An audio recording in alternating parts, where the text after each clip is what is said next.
Dari tahun ke tahun, perkembangan teknologi semakin pesat dengan penemuan-penemuan baru yang membawa perubahan di berbagai bidang, seperti industri. Penemuan mesin dan teknologi terbarukan tentunya ingin memaksimalkan pekerjaan manusia sendiri. Mengenai teknologi ini, berkaitan dengan adanya mekatronika.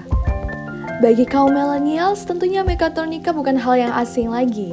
Mekatronika adalah sebuah kata yang baru lahir dari Jepang pada awal tahun 1970-an yang merupakan gabungan antara dua kata yaitu mekanika dan elektronika.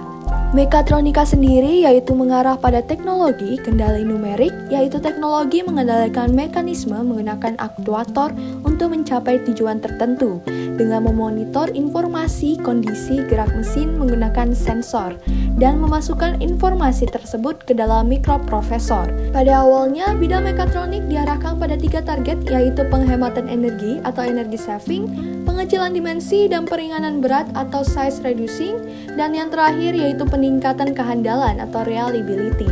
Adapun komponen penyusun dari mekatronika yaitu komponen elektronika, di mana komponen elektronika sendiri terbagi atas dua, yaitu elektronika aktif dan elektronika pasif.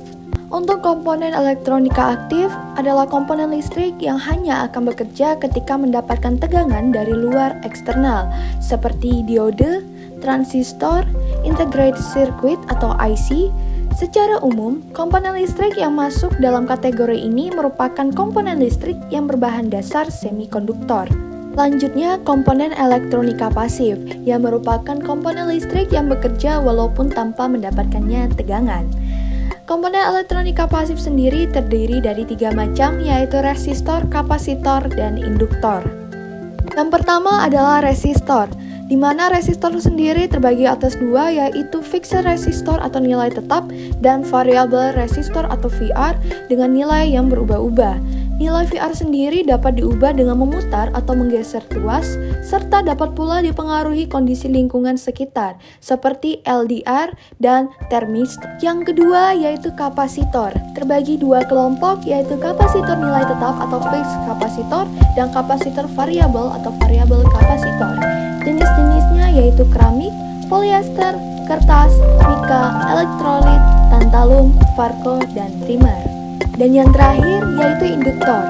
Induktor terbagi atas 2 yaitu induktor nilai tetap dan induktor nilai berubah. Macam-macam induktor sendiri yaitu inti udara, toroid, coil EF, coil SMD, inti ferrit, dan trafo. Selanjutnya adalah implementasi mekatronika. Otomasi industri dengan robotika ARN tempat manufaktur yang paling umum di mana memiliki sensor tekanan yang memberitahu komputer seberapa keras robot ini mencengkram objek tertentu dan dapat melakukan banyak pekerjaan. Ini lebih efisien daripada manusia karena memiliki ketepatan yang tinggi.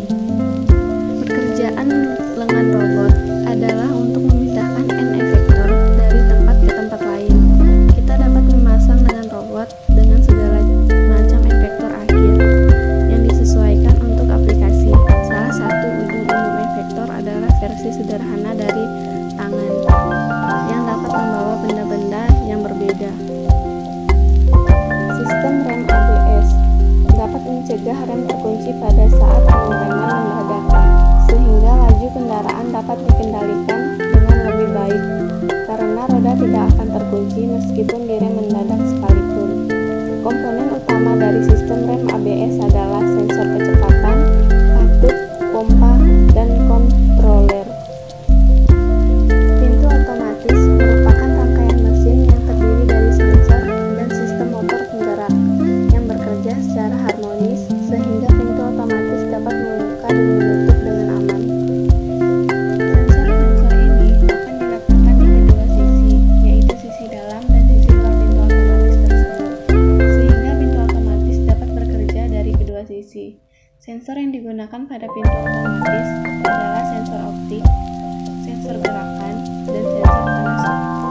Manfaat jika menggunakan mekatronika dalam sistem industri: meningkatkan fleksibilitas mesin dengan menambahkan fungsi-fungsi baru yang mayoritas merupakan kontribusi mikroprosesor.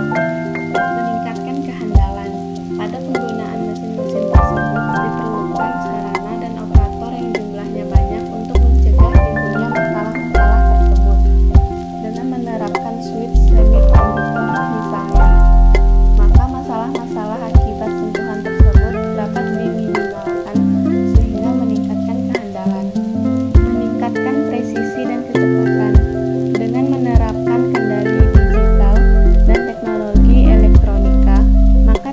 presisi mesin dan